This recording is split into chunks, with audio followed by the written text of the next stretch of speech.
All right, this is Mr. Kretz's Social Studies College Credit Plus class, but if your class is using the American YAWP textbook, here's a lecture over Chapter 11 of that text, the Cotton Revolution.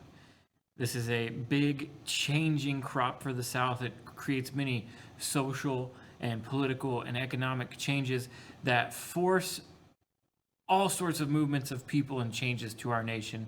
And maybe, perhaps maybe, it sets the stage for that great big battle we're about to see in the 1860s, the Civil War.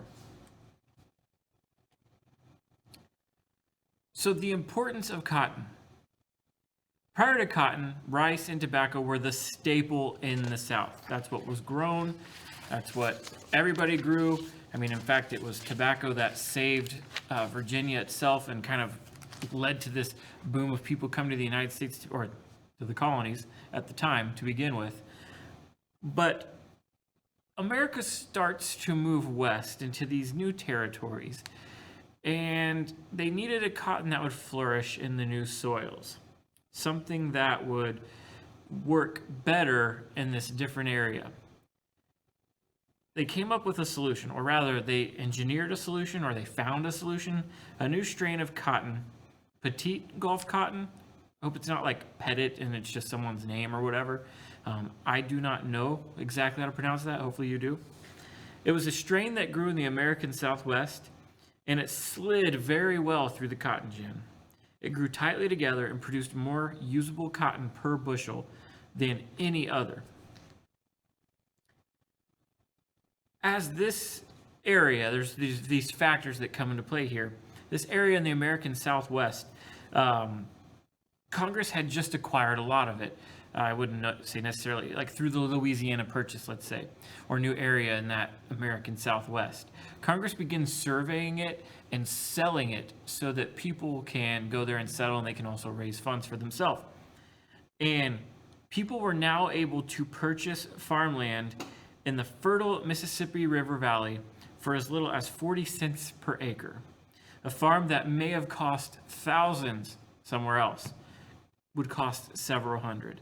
So cheap and abundant land really drove people to the American Southwest.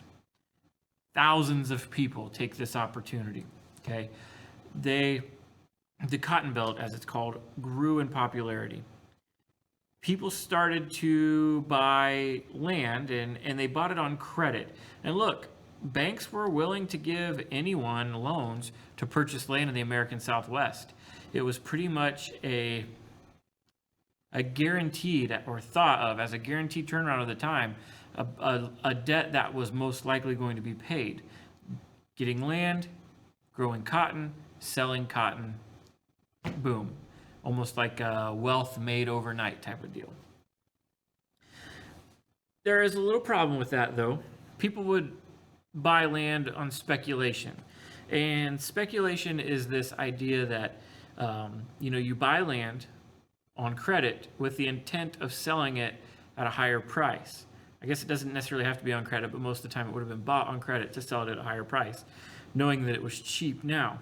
You're speculating that in the future it will be worth more.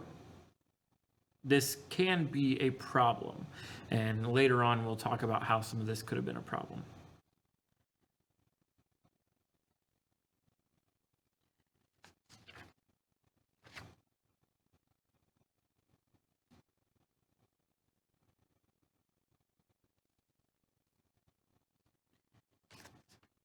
So,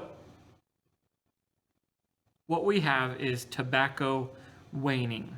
And by that, we're saying that tobacco was a rough crop. It was very harsh on the soil. It drained the soil of nutrients. They had to clear, and because of this, they had to continue to move their tobacco fields, drain swamps, cut down trees, clear land basically to grow more tobacco on that fresh, untaxed, and by untaxed, I mean the nutrients in the soil are still there, land. And so again, tobacco was very expensive, and cotton provided this like cheaper alternative for them. So cotton and slavery. These two things grew right alongside of each other, cotton and slavery. The slave population in 1790 was roughly 650,000. In 1810, it was 1.1 million. And from there, it stayed relatively constant because of ending the international slave trade. So land sales slow and the prices end up rising. As land prices rose, people had to put up collateral. Often this included slaves. So basically, they took things that they owned and they said, look, I know that this is expensive, and here's the way I'm going to guarantee that my debt is paid in case I don't have the money to do it. And these slaves were the people they would put up. But that leaves this like tricky scenario. What happens if the farmer with, or the plantation owner with those slaves has a bad year? If for some, I don't know, people who are familiar with our agriculture might be able to think of like frosts or floods or heavy winds that could, a tornado, something that would like devastate a field for some reason, or some sort of bug or disease that gets caught up in the crop.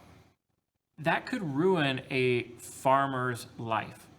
And in that instance, since his slaves may have been collateral, he would lose his slaves too. So he could go from the stable agricultural, I don't know if I would necessarily say titan, but the farmer overnight could practically lose their home and the people that they own to work it.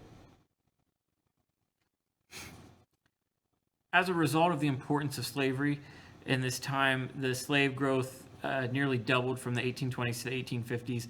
And again, we'll talk more about how slavery increased and how it changed and moved back and forth.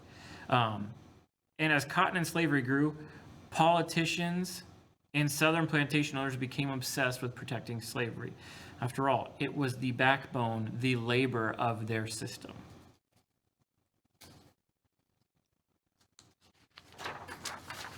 Now, these slaves did pose problems to the planters. This is almost like nowadays I'm sitting here telling you how the slaves posed a problem to the planters. Like, that sounds stupid, does it not? That of course this is dumb. Slavery is something that shouldn't have happened, but yet it was happening, and so it did pose a problem to the people who own them. There was this fear of rebellion, and it does come true. There are rebellions later on, and I think anyone that has learned anything about history knows that slaves did revolt after their inhumane treatment. Planters were afraid messages and information could pass, and that could lead to uprisings. But the weird, distorted ideas that, and it's true throughout a lot of history, is that these planters almost justified their actions as if it were a positive thing for enslaved people. It was as if they were providing a stabilizing force for the slaves. Without the slave owners, these people would not have any stability otherwise. So the stability they're offering is stability by means of forced labor. I mean, I hope you can see where I'm struggling with that justification. But nonetheless, that was something that people used to justify their inhumane treatment and keeping people in bondage for their own gain. Slaves were expensive, and it led to slave owners to drive up production by forcing more work hours. Later on, we'll learn how exactly that happened, but there's even instances where husbands would, and wives, slave husbands and wives, would be threatened to be broken up by their landowner or slaveholder if they didn't, do longer hours, or if they didn't increase their production. And there would be things even like sexual violence, where they might potentially rape a wife and make the husband watch if he did not do his job. So it was like a controlling measure. We'll talk about that more later. So the South and the city prior to cotton. This one is, I feel like my thing is not updating. There it is. Prior to cotton, there were few large cities in the South. Ports in the South focused on domestic trade, meaning that there was no real, like, let's say New Orleans, for example, boats weren't coming into New Orleans from all over the world, or from England, or from France, or wherever. and then landing in New Orleans, and then leaving New Orleans and going back to those places. In the ports in the South, mainly it was just trade within the country. They might go to the next nearest port down and continue to transfer goods across different ports within the South. And at this time in America, there was an imbalance of exports. In 1807, in fact, imports outbalanced exports by $100 million. So the United States was shipping less things out than they were bringing in, or rather, maybe a better way to word this, is Americans were buying more things from other countries and other places than they were selling things to other countries. But then King Cotton comes along, and it changes everything. It's aided by a few technological advancements, but cotton changes everything.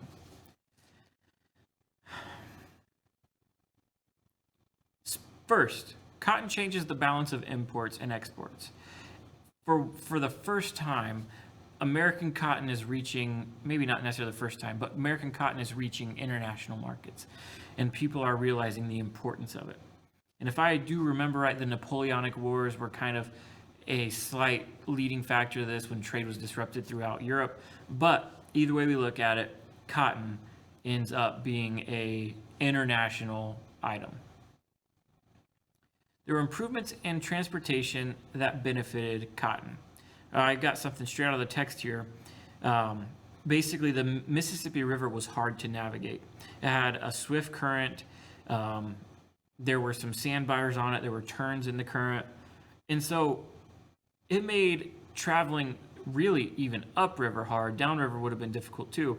But what you kind of have is people who would build a boat somewhere up north of the river, load it up with what they needed, navigate down to New Orleans, unload their product or their good or whatever, the crop, whatever it was, and then like break apart their boats and sell the lumber to afford a trip back home on land.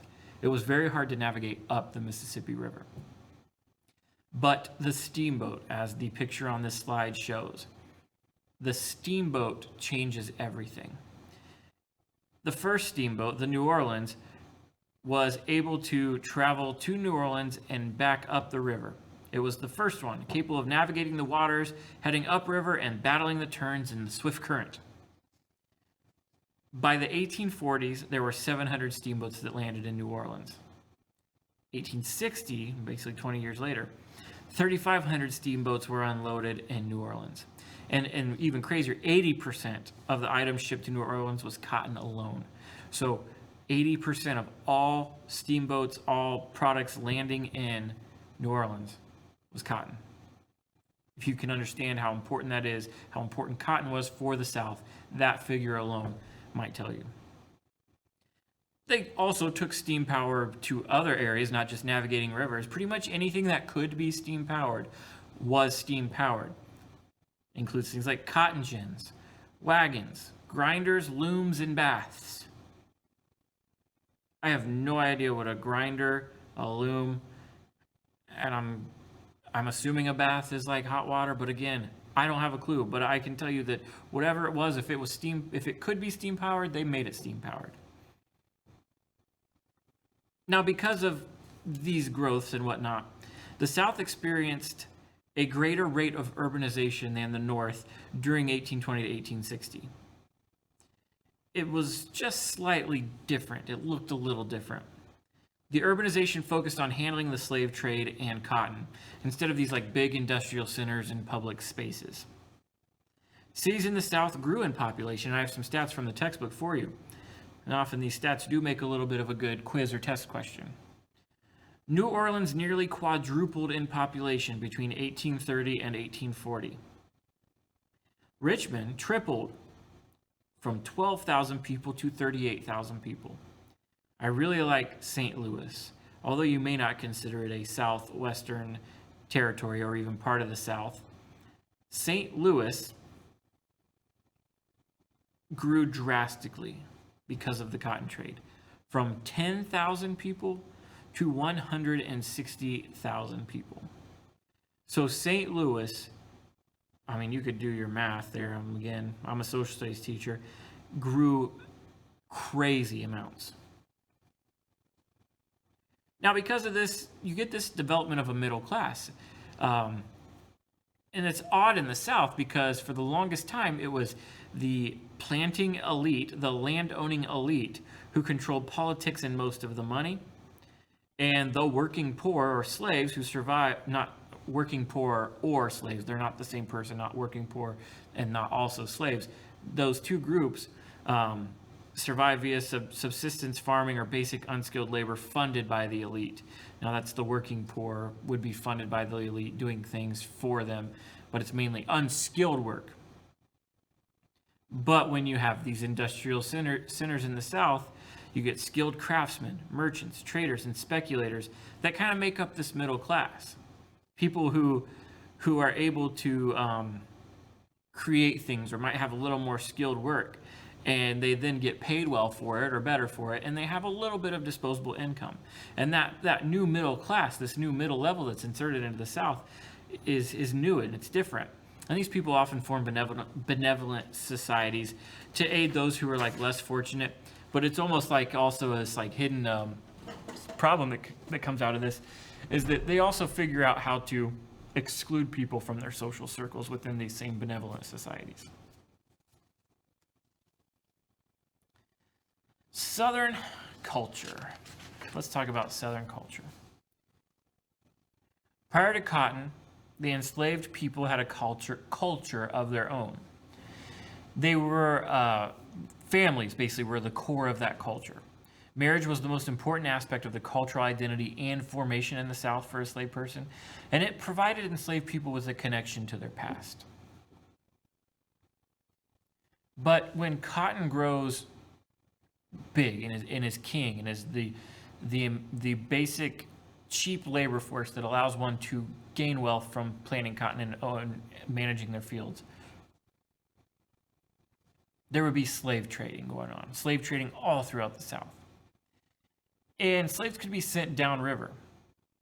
During Cotton's reign, almost 1/3 of all enslaved marriages were broken up through sale or forced migration. And even then, as another controlling measure, this is what I alluded to earlier, enslavers used marriage as a threat to control people. They threatened to break up marriages to keep slaves in line and keep production high. So, forcing them to continue to work, to keep together those basic things that maybe today we view as a right. Now, here's the sexual violence part. It was common. Women were expected to work in the fields while also rearing children. Sexual violence was a form of terrorism, and enslavers would rape women and force their husbands to watch. But they didn't like to call it rape because rape is bad. So what they called it, was something else. They basically said rape couldn't occur between a white man and a black woman. Rape could only occur between two white people or a black man and a white woman. I don't know if I said that right the first time, but basically the only way it could be rape is if it was two white people or a black dude and a white woman. So if it was a white man and a black woman, not rape, all good under their schedule. It's messed up. It just shows how dehumanizing slavery was, how it took people and made them into a commodity, I guess. Made them not even equal to they basically removed all aspects of humanity from the slave. Now in the South, white women could not vote, and they were expected to represent the foundations of the Republic, gaining respect through their work at home. All women's property went to her husband when she was married. If a woman divorced, it could ruin her standing in society. Basically, she would lose all of those things that she brought with her to her marriage or that she enjoyed during her marriage. The woman was basically left out on the street.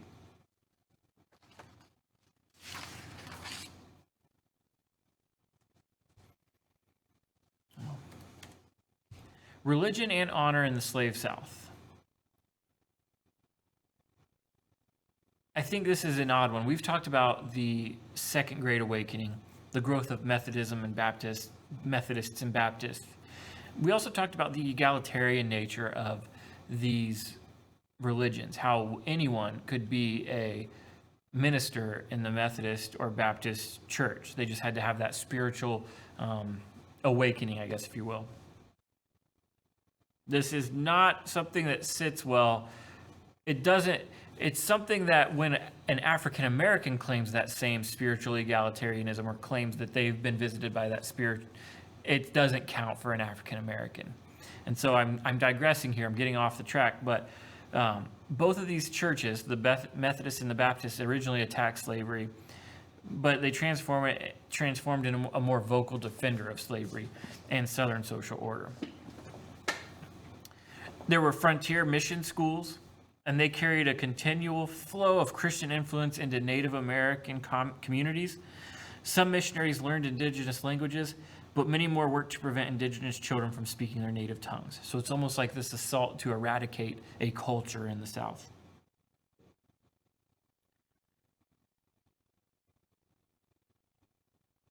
By the end of the Indian removals in 1835 and the Trail of Tears in 1838, missionaries in the South preached a pro-slavery theology. Basically, they preached why slavery was good and emphasized obedience to enslavers, the biblical basis of racial slavery via the curse of Ham, and the civilizing paternalism of enslavers.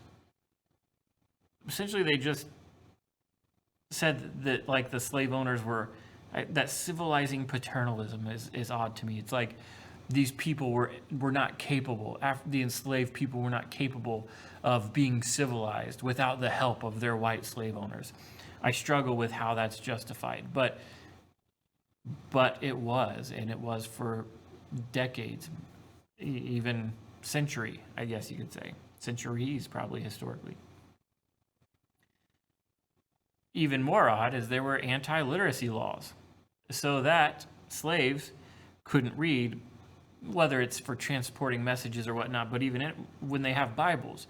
Imagine how a slave would interpret the work done by Moses, let's say, when he led the Israelites out of slavery. Pretty sure it was the Israelites. I'm not the greatest biblical historian of any kind.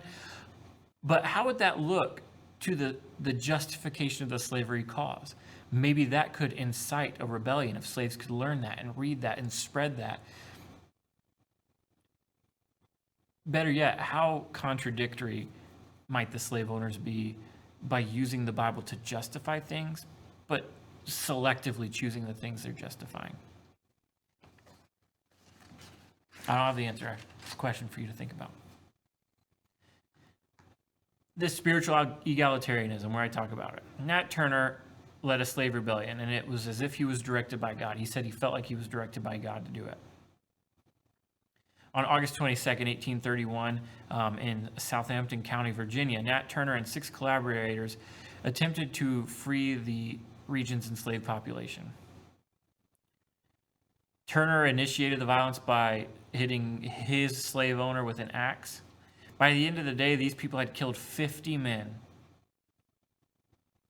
Had killed over 50 men. 57 white men, women, and children on 11 farms. By the next day, the local militia and the white residents had pretty much ended it. Turner escaped for a while, but they executed a lot of these people. And so kind of what you get out of this is black churches were broken up and then placed under the supervision of white ministers. So essentially, this guy said, this African-American dude in an African-American church said he experienced this thing and was able to convince other people to go and rebel with him. And that did not fit the Southern planters' narrative, so they had to figure out a way to control that yet again. Now, Southern masculinity.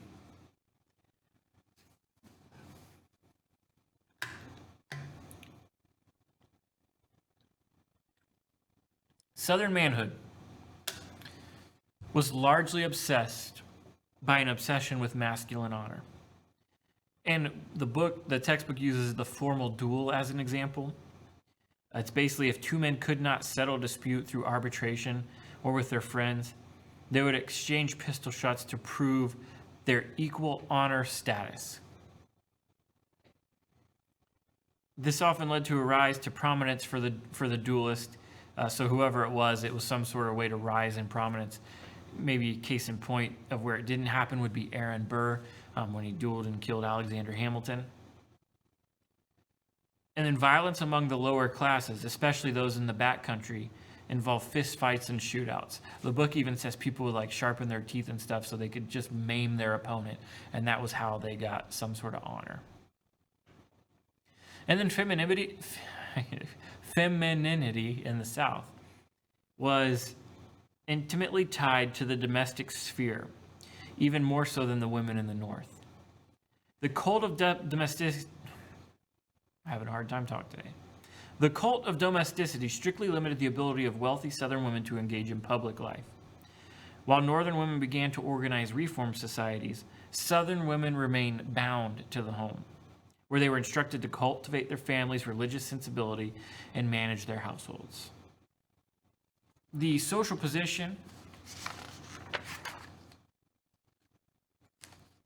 of women in Southern culture,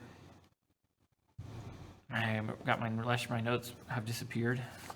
Oh, I found them. Here they are.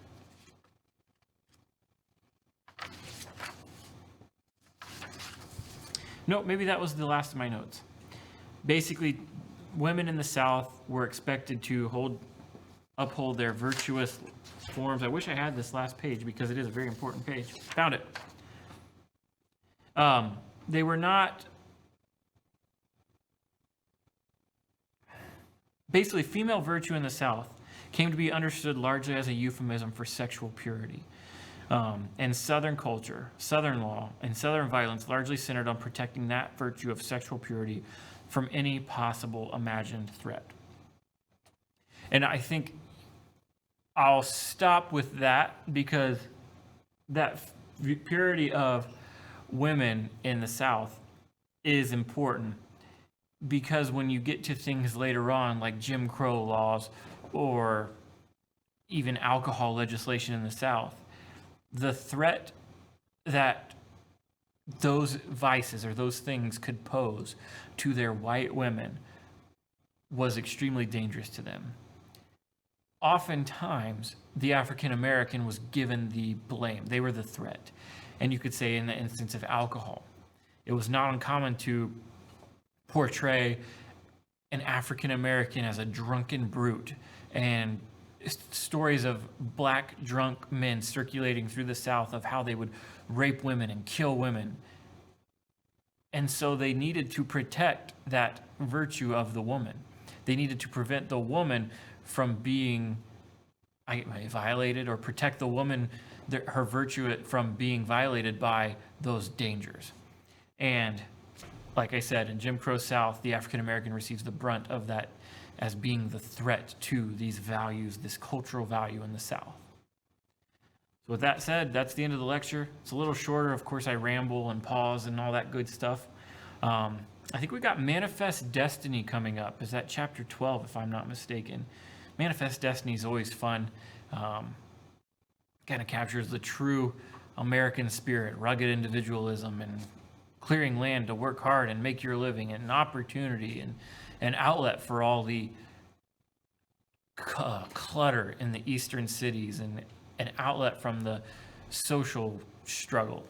So tune in for the next one. And if you have my kids, if you're one of my students watching this, we'll have a quiz over this chapter, and hopefully you learned well.